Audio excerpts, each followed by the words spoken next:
Fala, jovens, tudo bem com vocês? Esse vídeo é exclusivo para você que assina a comunidade de membros e eu quero dar continuidade a um assunto debatido aqui no YouTube na semana passada, referente à melhora da nota de crédito do Brasil pela Moody's. Minutos depois de eu gravar o vídeo e publicar na internet, eu recebi uma notificação no celular e compartilhei com vocês, aqui da comunidade de membros, um texto do Marcelo Guterman, onde ele compara o Brasil de agosto de 2006 com o Brasil de hoje, porque na época a Moody's também havia elevado a nossa nota de crédito de BA1, ou melhor, de BA2 para BA1, ou de BB para BB+. É a mesma coisa, tá? Como eu já tinha gravado o vídeo, já tinha publicado aberto para todo mundo, eu queria ter refeito ele de uma maneira um pouco diferente, mas enfim, já estava em cima da hora, publiquei assim mesmo, e estou fazendo aqui uma parte 2 para vocês que são membros, porque através da planilha do Heatmap do Brasil, eu posso fazer exatamente a mesma coisa. Então eu quero trazer na prática para vocês uma maneira simples de avaliar o Brasil da época com o Brasil de hoje. E assim nós tomaremos as nossas conclusões, tomaremos aqui considerações que são relevantes para quem avalia o cenário macro de 2024 e quer comparar com qualquer momento da história. Infelizmente, o histórico de dados no Brasil é muito ruim. Como vocês podem ver, vários indicadores não aparecem aqui no início do século. Isso dificulta, obviamente, a nossa análise. Uma grande atualização que eu fiz aqui na planilha, como vocês podem ver, é que eu estendi aqui na primeira aba da planilha o histórico dos indicadores. Antes nós acompanhávamos até 2023, 2024, né? Quando eu comecei a montar a planilha foi ali em 2021 para 22, se eu não me engano. Foi 2022, tá? Não faz muito tempo não. E aqui você consegue ter uma melhor percepção da melhora ou da piora dos dados, olhando basicamente as cores, né? Claro que tem que saber interpretar cada indicador, o que significa, mas as cores facilitam aqui a nossa vida. Repare aqui, IPCA de bens do Brasil batendo números muito elevados, historicamente falando, inflação também mais de 10, 11, quase 12% ao ano, a inflação de serviços muito elevada também, ela piorou um pouco depois da inflação de bens, enfim, tem que saber interpretar os indicadores. Então eu estendi essa análise, porque dessa maneira eu consigo comparar o Brasil em diferentes períodos da história, e é isso que eu quero fazer. Segundo o texto do Marcelo, a última vez que a Moody's fez esse upgrade foi lá em agosto de 2006, então vamos para 2006. Eu quero isolar aquilo que para mim não é relevante, mais uma atualização antes que eu esqueça. Eu coloquei aqui períodos economicamente importantes da história. Bolha das .com dos Estados Unidos, por que de maio de 2001 até novembro de 2001? Esses aqui são períodos oficiais do National Bureau of Economic Research, NBER, uma secretaria nos Estados Unidos focada apenas em avaliar início e fim de recessão nos Estados Unidos. Não só isso, mas indicadores, tem muitos artigos. Então eu coloquei aqui de maio de 2001 até novembro de 2001, porque foi o período que a NBER definiu como sendo o início e o fim da recessão. Crise do subprime dos Estados Unidos lá de 2008. Na verdade, começou em dezembro de 2007 e se estendeu até junho de 2009, e assim por diante. Tem aqui a crise econômica brasileira. Repare aqui como os indicadores se comportavam na época, a piora dos dados de confiança, a contração dos dados de crescimento, a inflação que na época, pega a inflação de serviços, nossa, batendo 7, 8% ao ano. Aqui foi uma recessão com contração da atividade, com inflação e mais desemprego. Cadê aqui a taxa de desemprego aumentando, ó, tá vendo? Piora nos dados de crédito também, tudo bem. Vamos ao que interessa, né? Eu quero isolar 2006 do restante dos indicadores. Então eu venho aqui, seleciono o que eu não quero e oculto. E vamos até vou ocultar 2007 até 2023, pode ser? Como eu não tenho, alguns dados brasileiros não foram ainda divulgados, o histórico não está tão atualizado, eu vou isolar aqui até o início de 2023, tá? Perfeito. Então, aqui nós temos o Brasil em dois períodos distintos da história, 2006, 2023 e 2024, e vamos às comparações. Como eu disse, alguns dados na época ou não existiam, não eram contabilizados, a análise fica um pouco mais complexa, mas assim mesmo dá para chegar a conclusões interessantes, tá? Diferenças entre o Brasil da época e o Brasil de hoje, olhando para os dados de confiança, zero. Não mudou quase nada, tá? Dados de confiança permanecem bastante saudáveis em termos históricos, nada a comentar. Dados de atividade, aqui em cima são os dados mensais e aqui são os mesmos dados, só que anuais. Não tem por que comparar dados mensais, eu quero saber no ano como a economia estava e como ela está hoje. Nada melhor do que comparar o IBC-BR. Então, pegando aqui esses 12 meses de 2020 2006, a média do IBC-BR na época estava na casa ali de 3,4%. Uma economia crescendo em torno de 3 a 4% naquele período. Hoje, a economia do Brasil vem surpreendendo muito, comparado com o pré-Covid, mas cresce menos do que na época, 2,5%. Tá? São os mesmos números que o Marcelo comentou aqui com a gente.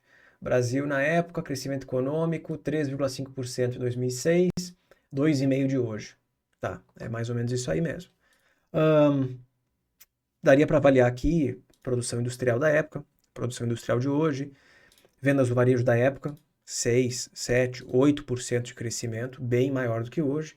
Comércio ampliado, está escrito errado aqui, ampliado, dessazonalizado, crescendo muito mais do que hoje, ok? Talvez a grande diferença entre o Brasil da época e o Brasil de hoje está aqui no volume de serviços. A nossa economia hoje não é mais tão dependente do setor industrial, já não é mais tão sensível ao setor industrial, e sim, o setor de serviços representa uma parcela maior da nossa economia, tá? E aqui dá para ver, crescendo algo em torno de 8, 4, 6% nominal, ano contra ano, tá? Então, uma economia que não cresce tanto quanto 2006. Pelo que eu escutei, eu não lembro se está no texto do Marcelo ou escutei por aí, acho que foi num áudio que eu recebi, a Moody's, ela não dá tanta atenção para dados fiscais e dá bastante atenção ao crescimento. Então, claro, quando você analisa tudo que está acontecendo no Brasil, fecha um olho quando olha para os dados fiscais, mas fica com os olhos bem arregalados quando olha para os indicadores de atividade, realmente um Brasil está muito bem hoje. Então você faz assim quando olha para os dados fiscais, mas faz assim e pega uma lupa, inclusive, para olhar para os dados de atividade, realmente o Brasil está muito bem. Mas a gente sabe que, em termos de crescimento, nós não estamos crescendo tanto que nem em 2006, e os dados fiscais são muito piores hoje. Vamos chegar lá nos dados fiscais. Olhando o IPCA, reparem que na época o IPCA do Brasil rodava em torno de 4,2% na média, e o IPCA dos últimos 12 meses está ali numa média de 4,4%. Uma inflação levemente maior, mas muito pouco maior. Pegando o último dado, ó, comparando agosto, 13,80, com hoje, 4,24, inflação maior. O núcleo, na época 3,99, hoje 3,67. O núcleo da inflação do Brasil hoje é menor do que em 2006. Isso é super positivo. Talvez tenha até ajudado nessa decisão deles de aumentar a nota de crédito do Brasil. Uma inflação, olhando para núcleo, mais comportada do que na época. Mas, em termos gerais, muito parecida. Pouco a comentar. Aqui que começa a mudar. Aqui nós veremos as grandes diferenças entre o Brasil de 2006 com hoje. Hoje, o desemprego é menor do que na época. Olhando, aqui já são dois dados diferentes, tá? Aqui o desemprego até 2006 ou 2007 era calculado pelo IPEA, hoje é calculado pelo IBGE. Então, se vocês olharem aqui, ó, eu tenho duas taxas de desemprego do Brasil. Eu tenho o IPEA e eu tenho IBGE, ok? Só que eu copiei do IPEA e colei aqui no IBGE para eu saber quando começa e quando termina, tá? Então eu errei as datas. Desde 2012, o desemprego brasileiro agora é calculado pelo IBGE. Antes era calculado pelo IPEA. Então eu copiei e colei aqui. Tá vendo como sai o desemprego de 5,7 para 8? É uma puxada muito alta. São dois indicadores diferentes. Mas é o que eu precisei fazer para me adaptar a essa mudança aqui dos indicadores. Afinal de contas, do que adianta falar de Brasil, fazer análises econômicas do Brasil, pegando dados que começam em 2012. É muito tarde. Então eu tive que fazer isso. Mas então, sabendo aqui dos percalços que a gente teve para fazer a análise, hoje a taxa de desemprego do Brasil é menor do que na época, Infelizmente não existiam dados de contratações como CAGED, crescimento da renda, talvez outros dados, enfim, não vou me estressar com isso. Poucos dados fiscais, de crédito e monetários.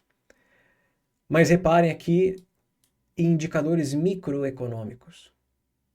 Macroeconomia fala da inflação. A inflação do Brasil nada mais é do que o nível dos preços e uma consequência direta do que acontece no mundo, onde está o preço do petróleo, do câmbio, o que as pessoas estão comprando, que bens e serviços estão faltando. Quando eu analiso micro, então o consumidor, a família brasileira, o endividamento total do brasileiro hoje é mais do que o dobro do que na época. Mais do que o dobro de pessoas endividadas. Na época, 20%, 22%. Hoje, muito próximo de 50%. O número era muito próximo de 50 mesmo. Ele se distanciou porque a taxa de juros do Brasil estava caindo. Agora que ela voltou a subir, podemos ver dados de endividamento das famílias voltar a subir. Pode ser que aconteça. Assim como inadimplência, tá? Mais do que o dobro de pessoas endividadas. E olha o que aconteceu com o comprometimento da renda.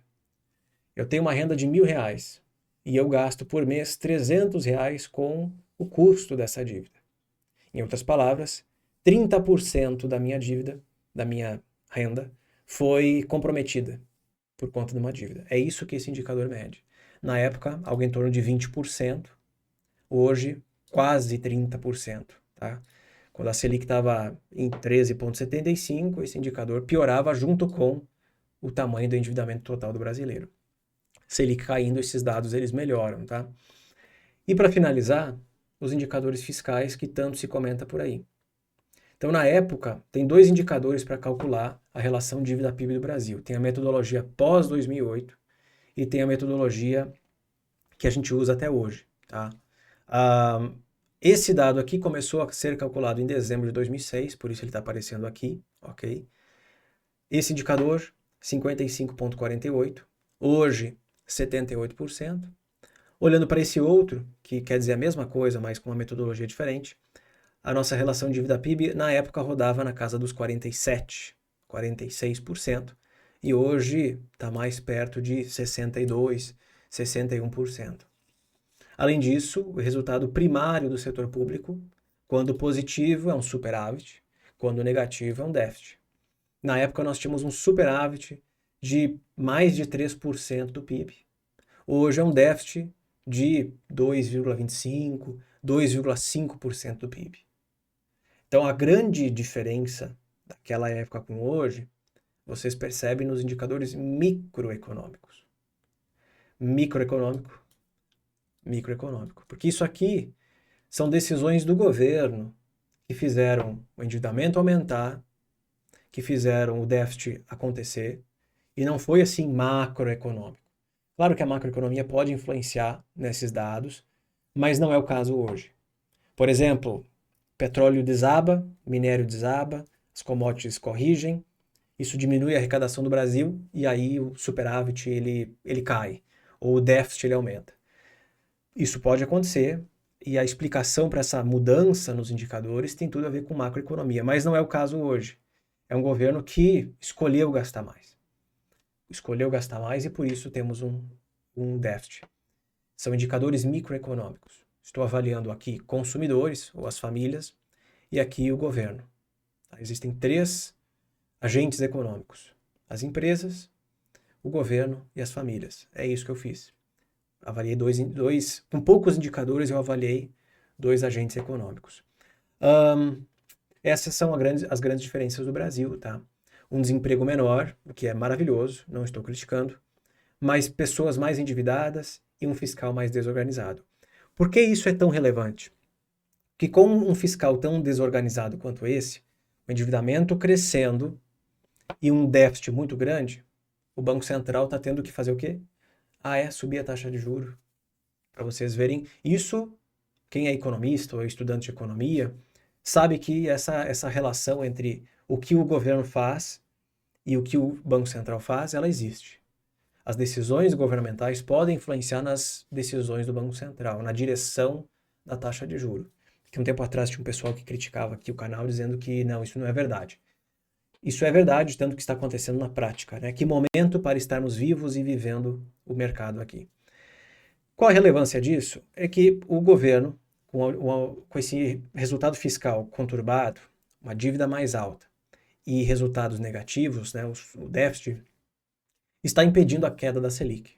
E quando isso acontece, o consumidor, ele sente.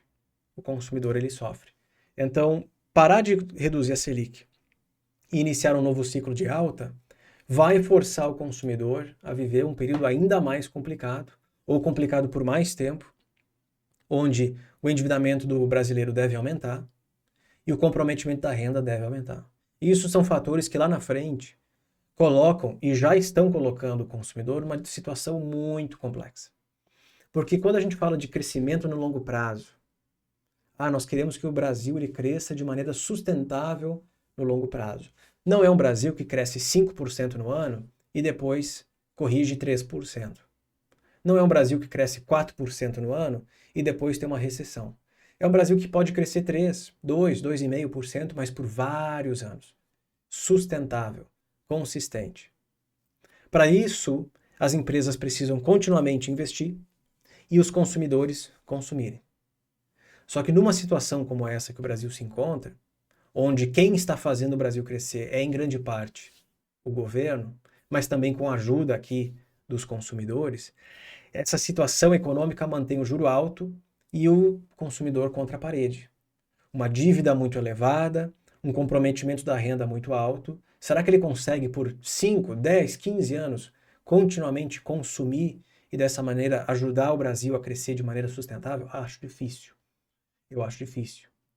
Então, aqui o ideal seria o governo reduz o estímulo fiscal, provavelmente a economia desaceleraria no futuro próximo, mas isso não seria o fim do mundo, porque da mesma maneira que o fiscal ele diminui o impulso na economia, o Banco Central reduz a taxa de juros e aí a economia cresce sem a necessidade de grandes estímulos fiscais, sem a grande necessidade de impostos nas nuvens, tá?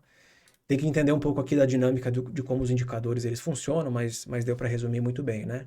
Então eu queria trazer essa novidade aqui para vocês. Eu estendi os dados nessa primeira aba do Heatmap até janeiro de 2000, tanto para o Brasil quanto para os Estados Unidos. Assim eu consigo fazer essa comparação entre diferentes momentos da história, certo? Uma pena que eu não tive essa ideia quando eu fiz o vídeo, eu gravei o vídeo semana passada sobre a Moody's, porque eu acho que ficaria bem mais interessante, mais prático, dinâmico avaliar dessa maneira. Espero que vocês tenham gostado. Até mais.